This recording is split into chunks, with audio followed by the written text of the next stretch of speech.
बिस्मिल्लाहिर्रहमानिर्रहीम। अस्सलाम वालेकुम। मैं हूं नाइला भट्टी और आप देख रहे हैं पाकिस्तान न्यूज़ 4K। हर चीज के लिए बाहर नहीं देखना चाहिए, अपने लोगों की जिम्मेदारी हमारी अपनी है। आर्मी चीफ ISPR के मुताबिक army chief general Qamar Javed Bajwa ने सिंध के मुख्तलिफ सैलाबजदा इलाकों का दौरा किया और इमदादी और मेडिकल कैंप्स में सैलाब मुतासिरीन के साथ वक्त गुजारा। ISPR के मुताबिक army chief general Qamar Javed Bajwa ने दादू में रेस्क्यू और इमदादी सरगर्मियों में मसरूफ फौजी जवानों से भी मुलाकात की और हिदायत की कि दादू और गिरदोनवा के इलाका में सैलाब मुतासिरीन को 5000 खैमे फराहम किए जाएं। इस मौके पर मीडिया से गुफ्तगू करते हुए आर्मी चीफ का कहना था कि पाकिस्तान के तमाम सैलाबजदा इलाकों का दौरा किया है। आज दादू आया हूँ, मेरे ख्याल में सबसे ज्यादा तबाही इस इलाके में आई है। बाकी इलाकों में रेस्क्यू का काम तो तकरीबन खत्म हो चुका है, पर यहाँ रेस्क्यू का काम जारी है।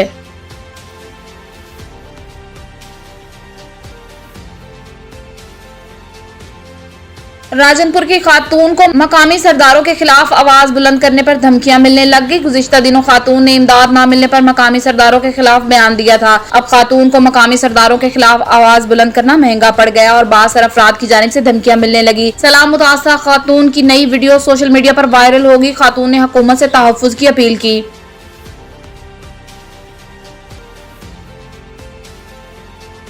एशिया कप की दो बेहतरीन टीमें आई ट्रॉफी के लिए पंजा आजमाई करेंगी। दुबई के इंटरनेशनल क्रिकेट स्टेडियम में एशिया कप की फाइनलिस्ट टीमें पाकिस्तानी वक्त के मुताबिक शाम 7 बजे आमने सामने होंगी। पाकिस्तानी टीम में शादाब खान और नसीम शाह की वापसी यकीनी है। दोनों खिलाड़ियों को श्रीलंका के खिलाफ सुपर 4 मरहले के मैच में आराम करवाया गया था। जराये के मुताबिक पाकिस्तान की प्लेइंग 11 में शाहनवाज धानी की भी वापसी हो सकती है, तहम उसका फैसला विकेट की सूरत हाल पर मुनहसिर है। पाकिस्तान की क़यादत बाबर आजिम करेंगे, जबकि श्रीलंका के कप्तान दासन शनाका।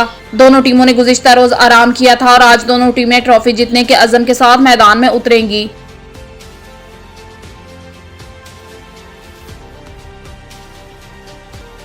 मुल्क भर में डेंगू का मर्ज खतरनाक सूरत हाल इख्तियार करने लगा। पंजाब, सिंध, खैबर पख्तूनख्वा और बलोचिस्तान में डेंगू का मर्ज खतरनाक सूरत हाल इख्तियार करने लगा। कराची में डेंगू से दूसरी मौत रिपोर्ट हुई, जबकि शहर में डेंगू के मरीजों से अस्पतालों में मुख्तलिफ वार्ड्स भर गए हैं।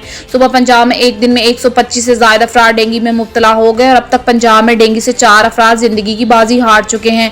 दूसरी जानिब मुल्क के अक्सर इलाकों में बुखार की गोली की किल्लत बरकरार है। पंजाब में बुखार की गोली दस्तयाब ही नहीं है और 4 हफ्तों से मेडिकल स्टोर वाले सप्लाई के मुंतजिर है।